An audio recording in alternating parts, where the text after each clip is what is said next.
Muy buenos días, excelentísimos señores obispos.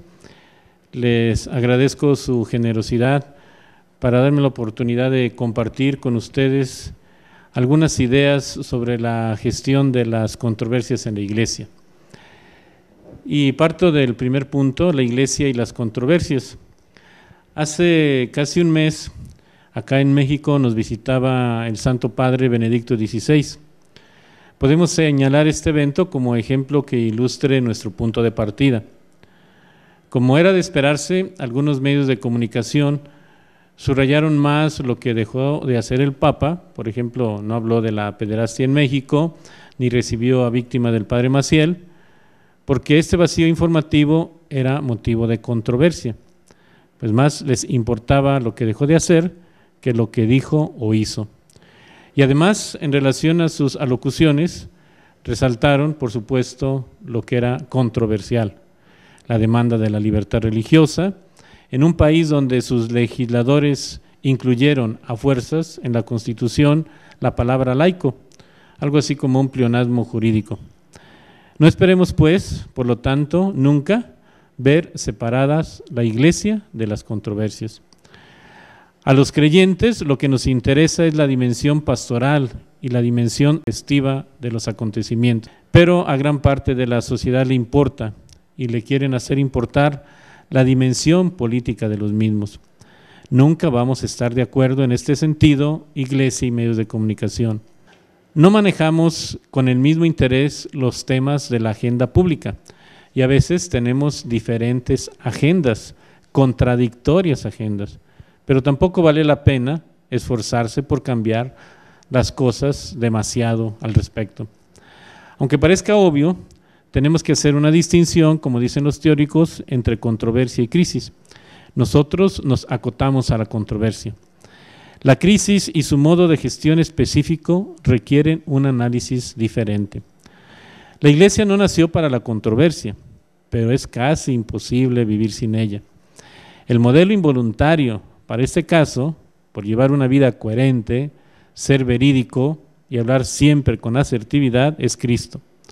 Y con esto queremos señalar que siempre que nos movamos en este sentido, vamos a caer en controversia, porque discrepamos de lo que el mundo considera como valores, ideas y propuestas.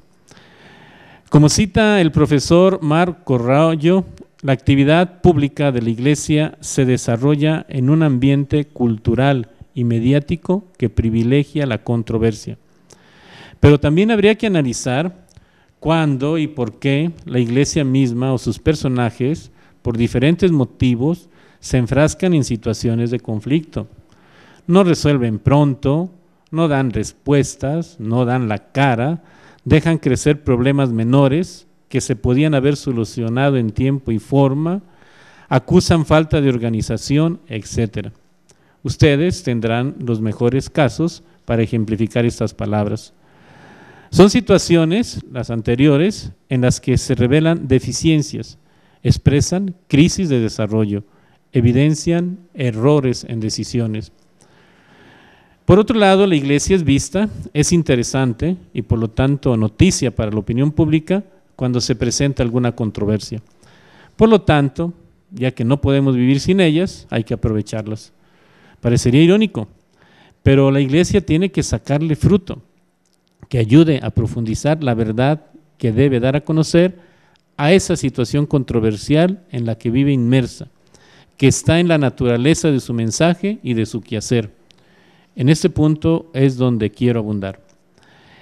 El vocero del Vaticano, el padre Federico Lombardi, apenas el pasado 14 de febrero, afirmaba que en cierto sentido, y esta es una antigua observación de la sabiduría humana y espiritual, en cierto sentido, cuando se producen los ataques más fuertes, es señal de que lo que está en juego es importante.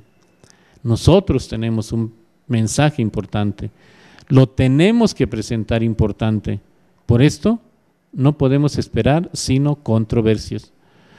Tenemos personajes en la Iglesia que son o parecen en sí mismos controversiales por su cargo o por su personalidad y que la opinión pública identifica con la Iglesia. Intencionalmente o por su modo de ser, siempre que hablan, causan alguna polémica. Son controversiales. Otros evitan intencionalmente cualquier controversia en su forma de expresarse, pensando que de este modo van a propiciar un mayor acercamiento al Evangelio entre sus oyentes. A ambos tenemos que atenderlos y orientar las controversias que se provoquen. He servido como vocero por 17 años al cardenal Sandoval Íñiguez, ahora arzobispo emérito de Guadalajara, que dijo hace algún tiempo lo siguiente: a ustedes, les dijo a la prensa, ¿les gustaría que los adoptara un par de maricones o unas lesbianas?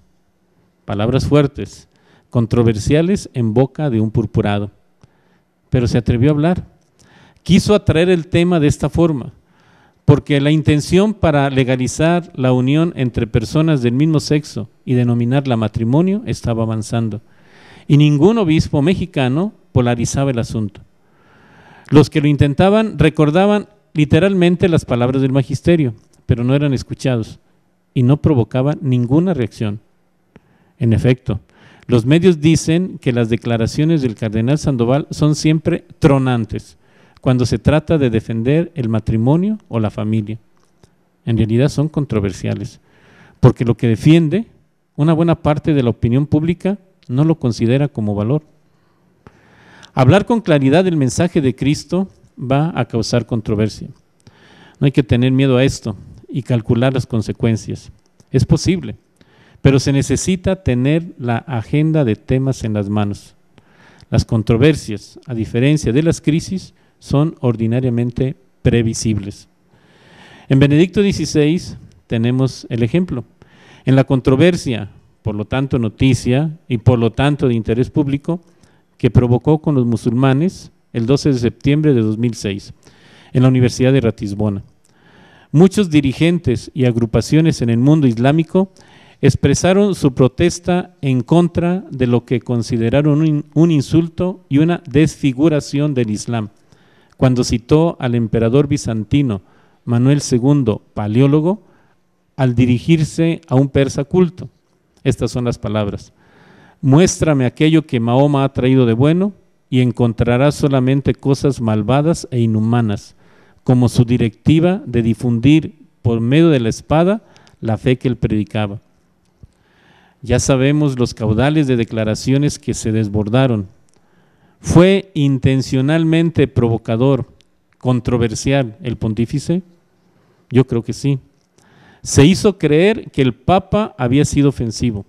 Lo que en realidad hizo fue promover, a su modo, un encuentro con el mundo musulmán, de paso por una controversia calculada, riesgosa, pero efectiva. En ese encuentro que se provocó, señaló que entre nosotros, musulmanes y católicos, no debe haber enemistades, que nuestros adversarios comunes no somos nosotros. Nuestros adversarios son el relativismo y la pérdida de la dignidad de la persona. Difícilmente hubiera logrado este mismo efecto conjuntar a los representantes de los países islámicos en el Vaticano y a exponentes de las comunidades musulmanes en Italia de otra manera. Las controversias deben formar parte de la normalidad. Tener a una parte del público en contra, con razón o sin razón, es algo normal. Una controversia puede traer consecuencias positivas, debe traer consecuencias positivas. Las controversias se interpretan como un fenómeno normal, inevitable, pero constituyen oportunidades. Así lo dijo Jay Folber: lo importante no es saber cómo evitar o suprimir el conflicto, porque esto suele tener consecuencias dañinas y paralizadoras. Más bien, el propósito debe ser encontrar la forma de crear las condiciones que alienten una confrontación constructiva y vivificante del conflicto. La Iglesia es signo de contradicción, lo sabemos, y por eso comulgamos con las palabras de Joaquín Navarro Valls: a veces las controversias son la confirmación de que el mensaje ha llegado. Estimados señores obispos, pasamos al siguiente punto, la gestión de las controversias. Y vamos a hablar del aspecto teórico de esta gestión. Como dijimos, nos debemos acostumbrar a las controversias y por lo tanto a resolverlas adecuadamente. Debe ser una actitud permanente, siempre van a aparecer, porque la intención es desanimar el compromiso de la Iglesia o distraerla de sus verdaderas preocupaciones. Citando una vez más al padre Federico Lombardi, a propósito de la circulación indebida de documentos vaticanos, señaló en ese comunicado del 14 de febrero pasado que en nuestros días debemos mantener la calma, porque ninguno puede maravillarse de nada. Por eso, calma y sangre fría, y recurso abundante a la razón.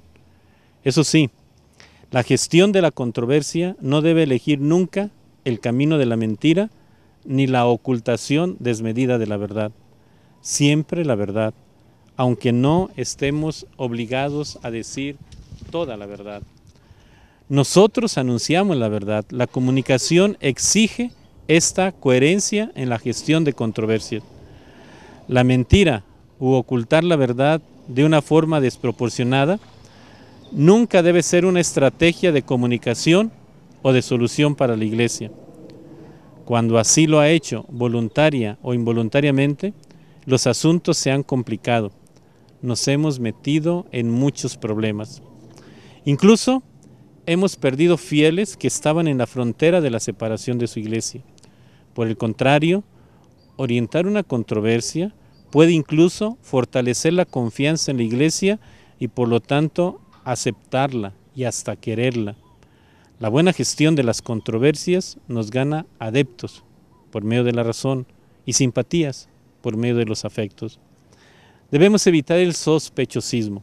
Esto nos conflictúa, complicamos las cosas y después es más difícil orientar una controversia que corre el riesgo de convertirse en crisis. Con los nuevos enfoques sobre los conflictos, los especialistas dicen que se pueden utilizar 3 métodos, opciones o estrategias para enfrentar las controversias. ¿Cuáles son? Una, reducir el conflicto.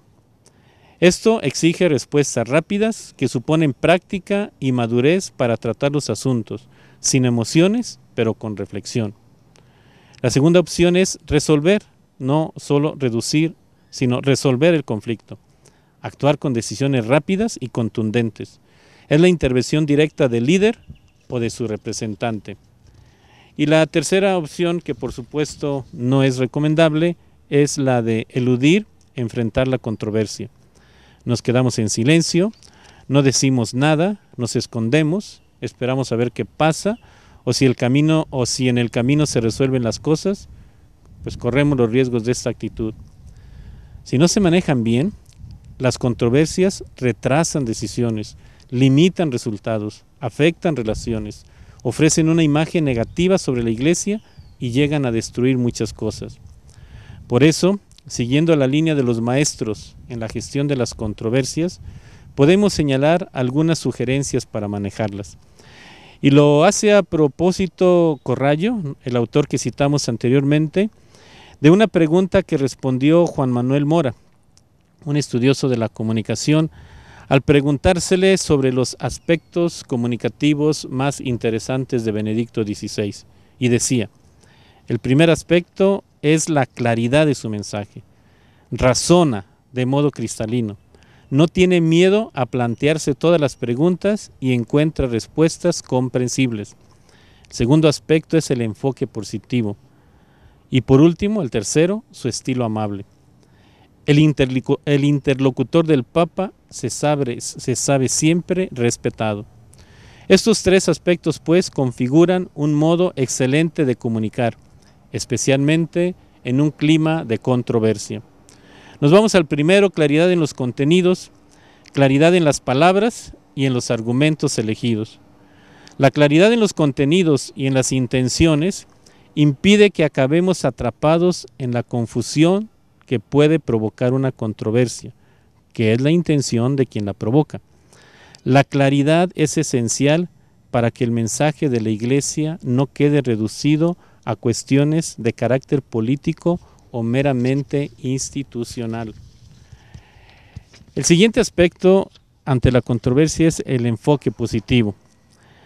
La controversia propaga desaprobación hacia las propuestas propias y sentimientos de negatividad hacia quien los propone. La acción positiva consiste sobre todo en la capacidad de llevar a la práctica una estrategia de comunicación, un conjunto de acciones informativas y culturales que se desarrollan en un tiempo específico y que miran a la consecución de resultados. Ese es el modo mejor de superar los sentimientos de negatividad y de rechazo hacia el adversario que provocan las controversias. Con este modo de actuar, se ayuda al público a dar a conocer la Iglesia como realmente es y no como algunos se imaginan que es. Se presentan las cosas de manera positiva. Se puede condenar, pero se opta por ser contundente de una manera propositiva.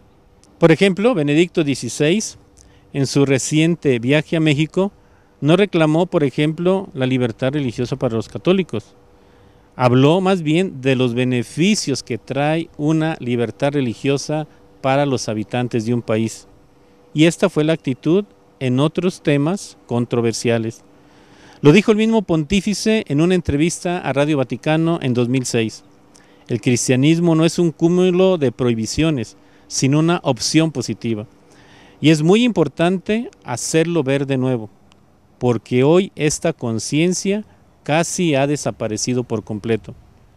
Se ha escuchado tanto sobre lo que no está permitido, que ahora es preciso decir, en realidad, nosotros tenemos una idea positiva que proponer. Y el tercer aspecto que se sugiere para la resolución de controversias es la amabilidad. En situación de crisis y conflicto, este modo de proceder se hace prioritario, y más en estos tiempos en los que el fondo es la forma, donde se le da más valor a la envoltura que al regalo. Atrae más una gota de miel que una taza de hiel, dice el refrán popular, que podemos aplicar a la identidad de nuestra institución. No ponerse al nivel del agresor. Eso sería un modo aún más elocuente de comunicar. De esta forma, la reacción a la controversia adquiere más importancia que la agresión que está en el origen del conflicto.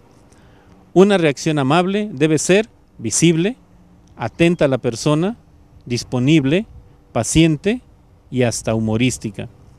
La amabilidad y la cortesía sinceras son el camino que permite superar la lógica de la tensión en las relaciones. Por supuesto que no siempre será posible solucionar las cosas así, pero siempre se deben intentar. Siempre debe ser la primera opción en la gestión de las controversias, porque se supone que nosotros somos maestros y testigos de la amabilidad, del enfoque positivo de las cosas y sobre todo de la lucidez de pensamiento. La controversia, pues, para finalizar, no es un problema tan grande si la reacción es adecuada. Y al contrario, la controversia se convierte en problema cuando la reacción es desmesurada. Les agradezco su atención, espero que estas palabras puedan servir para una reflexión.